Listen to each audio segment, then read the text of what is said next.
All right, we're going to do take 3 of this because the first time I tried to use a shitty cell phone, which is the only one I have because I want to do a video on the new cell phone. Can't do it of itself, so I had to go grab the other one, and it just took horrible video. So then I tried it with the GoPro and using the mount that's made for the camera for a phone, and then it was not in shot, and didn't realize that till I was done. So I've had to kind of mess around with it a little bit more, so hoping that third time is the charm. So this video is about the Note 20, not the Ultra, not the S20 Plus. Those are the 3 phones I was looking at. Had an iPhone 11 Pro and was playing around with it, and you know, it's a decent enough phone, and I just kind of wanted to go back to whatchamacallit, wanted to go back to Android. And so looked at the flagship phones, thought about the OnePlus and stuff, and the problem I've had in the past with OnePlus is I love their phones, but sometimes AT&T doesn't provision them properly under the bring your own device plan, and so things like Wi-Fi calling may not work without some hacking and some stuff. I thought about the Pixel. I looked at the 4A because for the price it's actually a pretty decent phone, but it doesn't have waterproofing, and I have a home with a saltwater pool and a hot tub and stuff, and so it's going to get splashed, going to fall in the hot tub at some point. Also ride motorcycles, and we live in Georgia, so you know it rains 5 days a week, so I'm always getting stuck in the rain, so I need a phone with waterproof. So I looked at the Samsungs, I looked at the flagships, the S20 Plus, the Note, and the Note Ultra. This isn't about all the specs and in-depth camera reviews and all that stuff. There's a gazillion videos out there for that. This is why I chose this over the other two, because it may seem like an odd choice to not go with the higher refresh rate screen or things like that. So it didn't come down to price, honestly. You make decent money, and a couple $100 either way for a phone doesn't really matter. I know it might to some people. That wasn't a concern. For me, it came down to 3 major things. First thing was, and this is kind of a polarizing thing here because people get all, you're paying $1,000 for a phone, and it's got a plastic back. It's not glass. It's not premium. Okay, well, yes, but let me tell you why I don't care. A glass back in and of itself, while it does feel and look premium, it makes you feel like, yeah, I really got my $1,300 worth.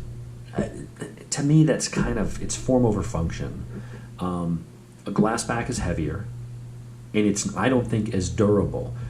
Yes, you can scratch plastic easier, but if you drop this on the corner, you might crack the plastic there. You're not going to go poof and spiderweb the whole damn back, which is what happens. And it doesn't matter how tough they say it is, and it's Gorilla Glass.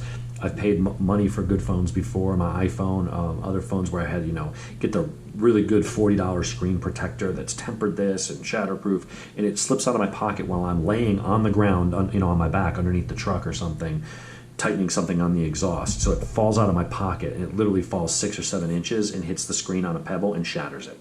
So I'm not that crazy about glass. It adds to the cost, it adds to the weight, and I think makes it more durable. If I crack this, I can seal it up with super glue or a little bit of silicone type of epoxy or something and reseal it. It's not going to go across the whole thing and have sharp, jagged pieces of glass falling out and stuff. The other thing is the Ultimate has a much bigger hump. Now the camera itself doesn't stick out so much as this is slightly thicker as a phone, but because it's plastic, you're not paying a weight penalty there. If you want a nice cover, which I have some on order from Amazon, I'll review those when they get here, it sticks out a lot further on the Ultra, and so if you don't want this rocking on the table, or you want it to sit in such a way that it becomes flush so that it's protected if it falls, on the Ultra rather, you have to have a much thicker case so that it bumps up that difference to make the whole back flat. Here it's like a millimeter. I can get it by with a minimalist case and everything will be protected. And because it's plastic, I'm less worried about it shattering underneath. And I'm not going to pay a weight penalty for the glass and having a big, thick, chunky case to cover that camera bump. So that's the first thing. Second thing was the screen. This is a great screen. It's a 1080p, 60 hertz Samsung Super AMOLED. And I know if you've got the 120, you're like, oh, I could never go back. Well, yeah, but last week you had a 60 hertz panel on your whatever phone you had, your iPhone or your Android phone, and you thought it was the bee's knees. You thought it was awesome. And this week it's shit because, well, OnePlus and now Samsung have 120 hertz screens. Yes. Is it better? Yes. Would it be nice if it came on this? Sure, but I'll tell you why I didn't. I like the flat screen. I don't like curved edges. I think they're form over function. Some people like them. I don't like them. I like the ability to hold the phone and with these thin bezels not get unwanted input on the screen because I'm touching the edge, part of the glass that may be functional as part of the screen. I just don't like it. I also don't like it because cases have a hard time kind of wrapping around without having this weird gap in there where they get, to provide a bumper. And also screen covers, if you put a screen protector on, which I have some on order, they have a harder time with those rolled edges. I had it on the 11 Pro, and no matter how I got it on there, on the side there was this line where it wasn't quite making contact and pulled away. You get dirt and lint in there, and eventually it looks like crap. So I just prefer the flat screen. This is a very pretty, very nice, fluid screen. There's nothing wrong with 60 hertz. Would it be nicer? I would say if the Ultra had a flat screen like this, I might have gone for that, even though it's really, really heavy and glass and stuff, and I'd have to have a bulkier case, maybe. But if that's like the best screen on the market, well, this is probably the second best screen. You're getting the same killer camera setup as the Galaxy S20 Plus. Is the Ultra a little bit better? Yeah, I guess, but this is still like the second best. I mean, it's a phenomenal camera setup. The screens are nice, got the same 865 Plus processor as the Ultra, which is a little bit of a step up from the one that's in the Galaxy S20 line. I do have the S Pen as well, and the S Pen is really kind of cool. You won't use it all the time. Maybe some people will, but like if I open up a picture or something here and I say, all right, it always does this, and I don't want it to actually do that. So if I say, okay, I've got a picture here that I took on the phone. We had a bottle of champagne the other night hanging out, the neighbors out in our pool and stuff, and someone said, like, hey, could you send me the bottle of that, or, what was that stuff? Yeah, I can come in here and, mark it up and, do whatever it is I'm doing. Or, I buy a new motorcycle and I get they send me the insurance binder and they need a signature on it. She sends it to me in a PDF. I open up the PDF right from my phone, right in the email, and I can just open up the document, sign my signature, and hit save and send it back. I mean, it is kind of cool to have a stylus and be able to do that kind of stuff. Additionally, one of the things that I bought the phone for, or I wanted to go back to Android, was, I use a program called Tune ECU to program the Triumphs, and I can go in and reset diagnostics, talk to the ECU, stuff like that. They have an Android app, and I can go in, and I'm still setting this phone up, so I haven't uploaded the maps from the bikes yet.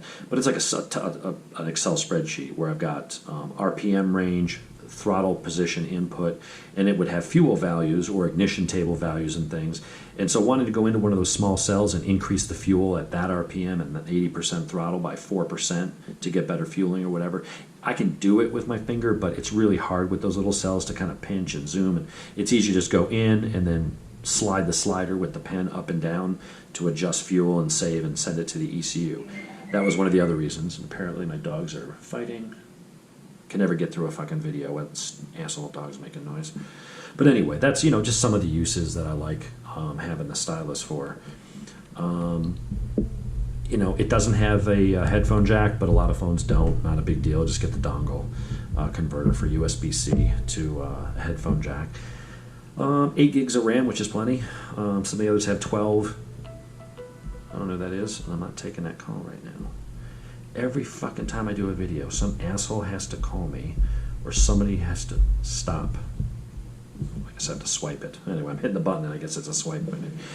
So there's that. So let's see, what else? I like the stylus. I like the lighter weight. I don't mind the plastic. I like the shallower bump. Easier to put a minimalist case on it. I like the flat screen better. 128 gigs of RAM doesn't hold me back. My iPhone 11 Pro that was 256 gigabytes I was only using 51 gigabytes after a year, so 128 is fine. I pay $2 a month, whatever, for the 100 gigabyte storage plan for Google Photos, and all my stuff is kept there. I've got like 500 or 600 MP3s on here, so I'm riding. I can listen to my headphones without worrying about internet connection and stuff. It's good. It's a great phone. It's super. It's snappy fast. The screen's great. You got a stylus. You got one of the best camera arrays on the market. It's lightweight for its size. It's surprisingly light because you're used to picking up those glass-backed ones. So I don't have anything to complain about this. I think it's a solid phone. It's really fast, even if it's not as good as the Ultra in some ways. It's better than most people will ever need for something you're going to keep for 6 to 12 months. And it's got a killer camera setup. It's got a great screen. The 120 hertz looks a little better, but I wasn't willing to give up sacrificing battery life and having to deal with a much heavier phone. I could have gone with the S20 Plus and gotten the screen, but then I have to deal with the curved edges and I wouldn't have the stylus. So this became the best combination of all the things that actually mattered to me was the Note 20, not the Ultra, not the Galaxy S20. So that's why I chose it. Got always on screen, the speakers sound good. It's a solid phone. I don't see anything wrong about it other than everyone bitching about this, but nobody's going, hey dude, check this out. Premium glass, huh? Nice. You're carrying it in a case. Nobody cares about that.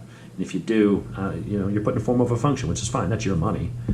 I would rather have the more functional, lighter weight, being able to have more of a minimalist case and all that stuff. And why spend $300 on something that doesn't matter and frankly is more of a liability? I think the glass is far more likely to shatter and break than this plastic that has a little bit of give, but you still got the aluminum chassis. The phone isn't twisting and flexing like the Pixel 4a is reported to. So that's why I made that decision. So far it's a phenomenal phone. I'll do a follow-up video when I get some of the cases. I ordered like 3 or 4 of them because they're cheap off Amazon, and screen protectors. I'll put those on and we'll do a little follow-up video later in the week.